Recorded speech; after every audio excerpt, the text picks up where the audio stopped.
দিয়া বলেন তো জবান দিছে কে? আর জোরে বলেন জবান দিছে কে?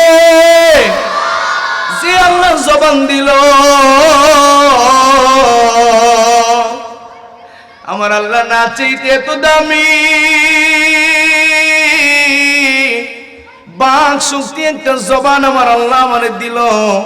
এই আমার আল্লাহর নাম নিয়ে যদি জবানে আল্লাহর নামের জিকির করে মুমিন, এই জিকিরের বরকতে আমার আল্লাহ অন্তরের ময়লা দূর করে অন্তরটাকে পবিত্র করে দেয়। তাহলে যে আল্লাহর জবানের মাধ্যমে জিকির করলে আমার আল্লাহ জিকিরের বদলতে অন্তর পরিষ্কার করে দেয়, তাহলে এই জিকির করার দরকার আছে না নাই? আল্লাহ পাক রব্বুল আলামিন কত দয়া, কত মেহেরবান। কত মানুষ বাক শক্তি দিয়া কথা বলতে পারে না, বোবার মতো মানুষ চলে। যে আল্লাহ জবান দিল রে, জবান দেওয়ার পরেও যদি আল্লাহর নামের জিকির না করো, না শুকরিয়া আদায় করা হইল, আমার আল্লাহ বড় নারাজ হয়ে যায়। এই জন্য চোখটা নিচের দিকে দিয়া, এটাই জীবনের শেষ মাহফিল, এটাই জীবনের শেষ অনুষ্ঠান, এটাই জীবনের শেষ জিকির মনে করে একটু জবানটা ছেড়ে নিচের দিকে তাকাইয়া আমার আল্লাহর দরদটা অন্তরে নিয়ে একটু জিকির কর, লা ইলাহা জোরে লা ইলাহা নেই কোনো মাবুদ আল্লাহ ছাড়া, লা ইলাহা। আসিয়া বলে এক আল্লাহ, ফেরাউন বলে বারে জালা। আল্লাহ বলেন ও জিবরাইল খুলো জান্নাত তেরি তালা, লা ইলাহা জোরে লা ইলাহা।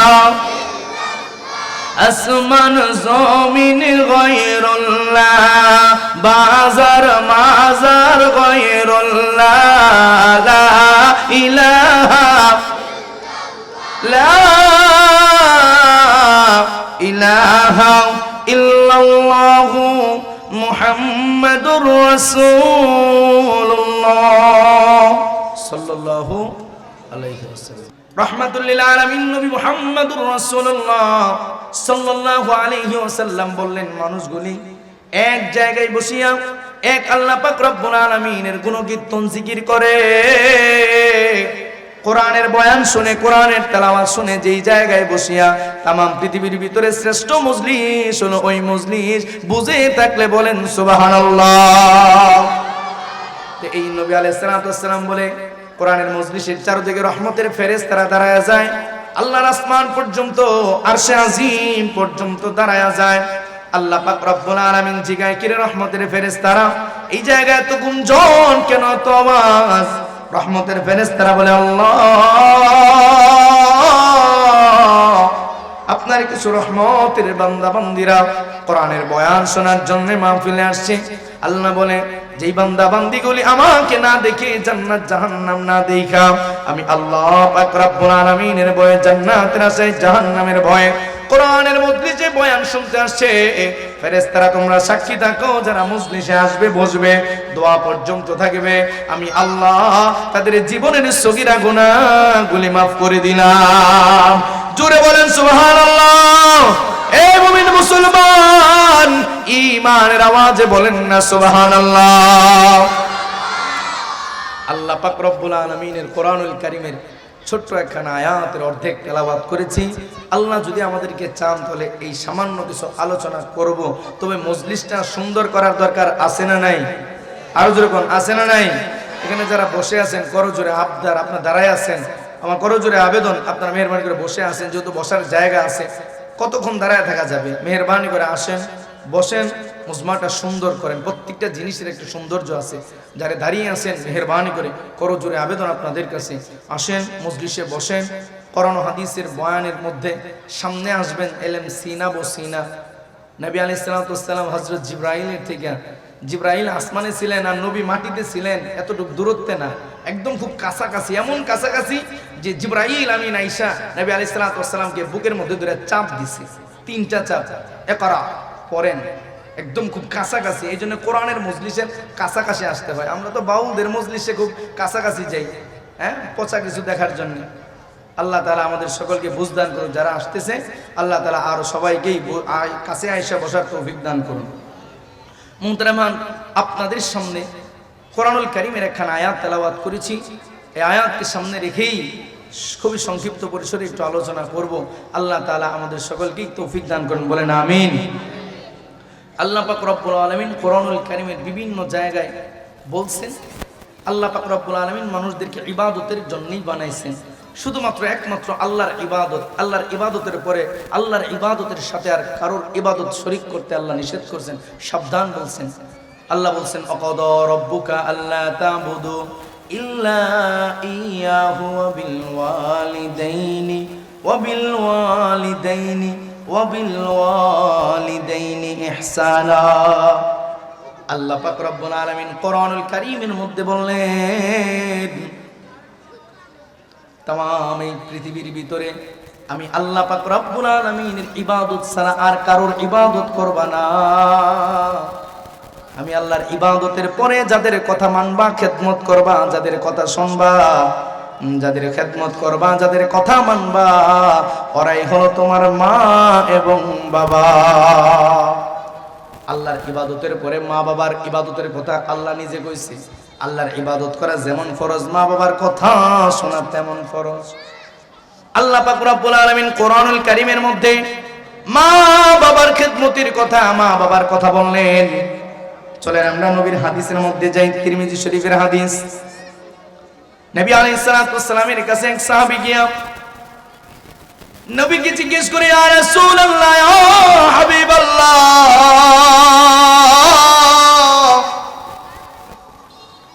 দুনিয়ার মধ্যে সবার আগে আমি কার হক আদায় করব?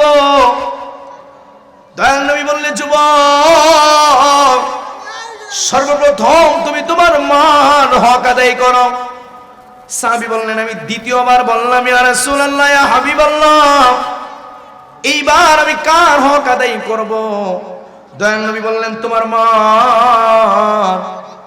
দয়াল নবী সাহাবী আবার জিজ্ঞেস করলেন, ইয়া রাসূলুল্লাহ, ইয়া হাবিবাল্লাহ, এইবার আমি কার হক আদায় করব? দয়াল নবী রাহমাতুল লিল আলামিন বললেন, এইবারও তুমি তোমার মার হক আদায় করো। সাহাবী বলেন, আমি চতুর্থবারের মতো রাহমাতুল লিল আলামিনকে জিজ্ঞেস করলাম, ইয়া রাসূলুল্লাহ, ইয়া হাবিবাল্লাহ, এইবার আমি কার হক আদায় করব? নবী বললেন, তোমার বাবার হক আদায় করো। হাদিসের পাকের ভিতরে মা জনম দুঃখিনীর 3বার হক আদায় করার কথা আমার আল্লাহর নবী বললেন। চতুর্থবারের কথা দয়াল নবী বললেন, তোমার বাবার হক আদায় করো। এই জায়গায় আমার বাবা জিরা অনেক আছে, মনে হয় অন্তরের মধ্যে একটু কষ্ট লাগছে, আঘাত লাগছে। না না না, আসলে এই হাদিসের ব্যাখ্যাটা একটু শুনে আসি। মুহাদ্দিসিনে কেরাম হাদিসের ব্যাখ্যায় কি বললেন? 3বার জনম দুঃখিনী মা, মাদের ব্যাপারে 3বার হক আদায়ের কথা, কিন্তু বাবাজিদের জন্য 1বার হক আদায়ের কথা কেন?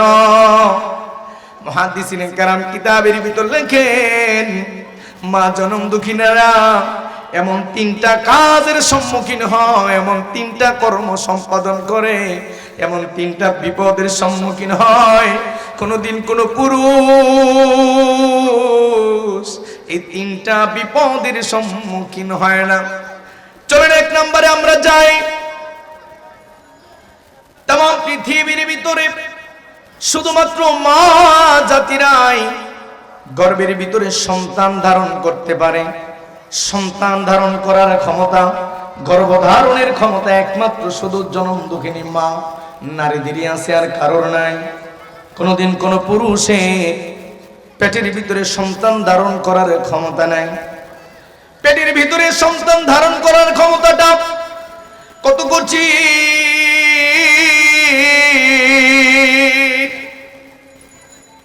একজন মা প্রথম যখন গর্ভধারিণী হয়, ছোট্ট একটা মেয়েটার বয়স যখন 16, 17, 18, 20 বছর হয়, 25 বছর বয়সে যখন যুবতী মহিলাটা গর্ভধারিণী হয়, চলতে ফিরতে পারে না, খাইতে পারে না, উঠতে বসতে পারে না, একটা সন্তান জন্ম দিয়ে নিজের জীবনের শেষ লগ্নে পৌঁছে যায়। দুনিয়ার মধ্যে এত কঠিন বিপদের সম্মুখীন শুধু মা ছাড়া আর কেউ হয় না। আল্লাহ পাক রব্বুল আলামিন কোরআনুল কারীমের মধ্যে মা বাবার খেদমতের কথা বললেন। দয়াল নবী হাদিসের মধ্যেও মা বাবার খেদমতের কথা বললেন, মা বাবার হকের কথা বললেন। চলেন না একটু ডাক্তারদের কাছে যাই, দেখি ডাক্তাররা কি বলে। জনম দুঃখিনী মা রেহেমের ভিতরে যে জালি থাকে, যে জালির ভিতরে একটা বাচ্চা থাকে, এই বাচ্চা থালিটা মাত্র 10 ইঞ্চি লম্বা। 7 মাস বয়সী বাচ্চাটা 10 ইঞ্চি লম্বা হয়ে যায়। 10 ইঞ্চি লম্বা হওয়ার পর 7 মাস বয়সে আমার আল্লাহ পাক রব্বুল আলামিন এই সন্তানের মাথাটা আমার লজ্জাস্থানের দিকে অর্থাৎ মাটির দিকে দিয়া দেয়। আর জনম দুঃখিনী মার কলিজার সামনে বাচ্চার 2টা পা ফিটিং করে দেয় রে। এই বাচ্চাটা কত লম্বা হয়ে যায়! 10 মাস বয়সে বাচ্চাটা 11 ইঞ্চি যখন লম্বা হয়ে যায়, বাচ্চার থলিটা পরিপূর্ণ হয়ে বাচ্চার পাটা মা জনম দুঃখিনীর কলিজার মধ্যে গিয়ে টাচ করে। এই তো জনম দুঃখিনী মার কম্পন শুরু হয়ে যায়। যেই মাত্র 9 মাস বয়স হয়ে যায়, জনম দুঃখিনী মার পেটের ভিতরে বাচ্চাটা আরো 1 ইঞ্চি লম্বা হয়ে যায়। বাচ্চার মাথা নিচের দিকে আসতে পারে না, নিচের দিকে আসার কোনো ব্যবস্থা নেই। বাচ্চার পা 2টা জনম দুঃখিনী মার কলিজার উপরে একটা টাচ কইরা 1 ইঞ্চি পরিমাণ উপরে তুইলা দেয় মা জনম দুঃখিনীদের কলিজা। এই যে এত কষ্ট, এত কঠিন যাতনা মা জনম দুঃখিনীরা সয় রে। শুধু কি তাই? না না না, শুধু তাই না, আরো যখন কিছুদিন যায় রে, 10টা মাস যখন সময় হয়ে যায়, এই জনম দুঃখিনী মা পেটের ভিতরে সন্তানটা যখন নাড়াচাড়া করতে শুরু করে, ডাক্তাররা বলে একটা বাচ্চা মা জনম দুঃখিনীর পেটের ভিতরে 4500 বার নড়াচড়া করে।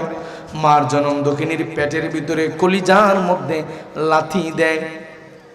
তার ভিতরে সবচেয়ে ভয়ঙ্কর 3টা লাথি, এত ভয়ঙ্কর অনেক মা জনম দুঃখিনী কোনদিন সইতেও পারে না। জানেননি প্রসব বেদনা কোথা থেকে শুরু হয়? এক তো গেল মাদেরকে আল্লাহর নবী হক আদায়ের কথা বলছে একবার, প্রথমবার সেটা হলো মা জনম দুঃখিনীরা পেটের ভিতরে বাচ্চা ধারণ করার ক্ষমতা আছে, এই জন্য মাদের হক আদায়ের আগের কথা বলছে। এইবার মুহাদ্দিসিনে কেরাম বলে সাহাবী যে নবীকে জিজ্ঞেস করলো, ইয়া রাসূলুল্লাহ, ইয়া হাবিবাল্লাহ, এরপরে দ্বিতীয়বার কার হক আদায় করব? নবী বলল তোমার মা। আর এই দ্বিতীয়বার যে হক আদায় করবে, এই দ্বিতীয়বার হক আদায়ের কথাটা এই জায়গা থেকে আসছে। কোনোদিন কোনো পুরুষ মানুষ প্রসব বেদনা সহ্য করার ক্ষমতা রাখে না। কোনোদিন যত বড় বক্তা দেয়া বয়ান শোনানো হবে, কোনোদিন কোনো ব্যক্তি প্রসব বেদনার ব্যথা বোঝানো সম্ভব না। এই প্রসব বেদনার ব্যথা কোত্থেকে শুরু হয়? যখন বাচ্চাটা দুনিয়ায় আসার সময় হয়ে যায়, এই বাচ্চাটা মা জনম দুঃখিনীর কলিজার মধ্যে একটা লাথি দেয়। লাথি দিয়া তার শরীরের ভারসাম্য ঠিক রাখা ওই মার ছোট একটা সরু রাস্তা দিয়া যখন রেহেমের ভিতর থেকে বাহিরে আসতে চায়, পা দিয়ে একটা লাথি দিয়ে আঘাত করে শক্তি সঞ্চারণ করে। এই তো মা জনম দুঃখিনীর রাত দুপুর নাই, দিন দুপুর নাই, সকাল আর বিকাল নাই, গভীর রজনীতে মা হাও মাও করে পেটটা ধরে কান্না শুরু করে দিছে। জিজ্ঞাসা স্বামী উঠে, কিরে কেন কান্দিস? বলে পেটেরটা যেন কেমন করে, পেটের ব্যথায় তো আর আমি সইতে পারি না। এমন যখন কান্না শুরু করে দেয়, মানুষেরা তার নিয়ে ডাক্তারখানায় যাইতে চায়।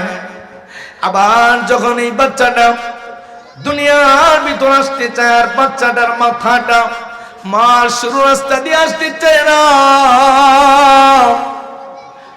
জনম দুঃখিনীর মার কলিজার মধ্যে জোরে একটা লাথি দিয়া শক্তি সঞ্চারণ করে।